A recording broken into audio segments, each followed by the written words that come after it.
বড় বড় হোটেলগুলো কিভাবে মসুরির ডাল আর মুগুর ডাল একসাথে রান্না করে দর্শক, সেই রান্নাটি আজকে আপনাদের বিশেষ এক বাবুর্চির দ্বারা রান্না করা হয়েছে, সেটা আপনাদের দেখাবো। আপনারা সোনারগাঁর হোটেল কিংবা বড় বড় হোটেলগুলো যান, যারা খেয়েছেন তারা বুঝবেন যে এই ডালের স্বাদটা কেমন সুস্বাদু। এই ডালটি এত সুন্দর লাগে, খেতে লাগলে যেন মুখে লেগে যায়।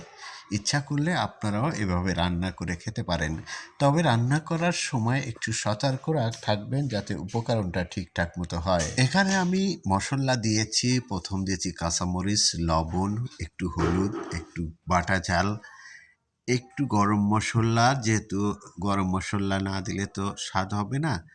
তারপরে এখানে একটু তেল ভেজে নিয়েছি, আগে পেঁয়াজটা ভেজে তারপরে দিয়েছি। কমপক্ষে 15 থেকে 20 মিনিট ডালটাকে ভিজিয়ে রাখবেন। সাথে আমি একটু শাক দিচ্ছি, আসলে শাক দেয়া যায় না, তবে দিচ্ছি বাচ্চাদের খাবারের জন্য। শুধু শুধু শাক তারা খেতে চায় না, তখন ডালটা মজা হবে, শাকটা এমনিতে খেয়ে যাবে, যার কারণে আমি শাকটাও দিয়ে দিচ্ছি। শাকটা শুধুমাত্র আমার বাচ্চাদের জন্য, সেই কারণে শাকটা দিলাম। কিন্তু আসলে শাক দিয়ে ডাল এভাবে বড় বড় হোটেলগুলো রান্না করে না। মশলাপাতিগুলো একসাথে ভালো করে এরকম মেখে নেবেন, তাহলে মিক্সারটা ভালো হবে, ডালের স্বাদ আরও বেশি বেড়ে যাবে। দর্শক, আপনারা দেখছেন যে মুগুর ডাল আর হলো মুসুরির ডাল কিভাবে একসাথে রান্না করে। ভালো ভালো হোটেলগুলোয় আপনারা যারা খেয়ে থাকেন তারা বুঝে থাকবেন কি এর স্বাদ।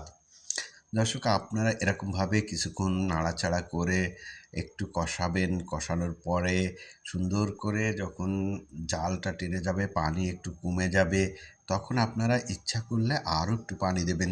পানি দেওয়ার সময় হয়ে গেলে পানি দিতে হবে। দেওয়ার পরে তারপর আবার একটু নাড়াচাড়া করবেন, সুন্দর করে নাড়াচাড়া করে একসাথে একটু বেশি পানি দেবেন।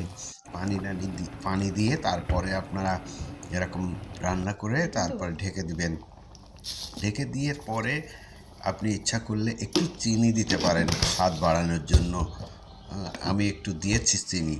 দর্শক, এভাবে ঢেকে রেখে কিছু সময় পরে আপনারা দেখবেন যে ডালের কালারটা কেমন হয় এবং কত সুস্বাদু হবে আপনারা বুঝতে পারবেন। দর্শক, আপনারা দেখতে থাকুন। আমি বিদায় নিচ্ছি। রাহুল গুরু, আসসালামু আলাইকুম।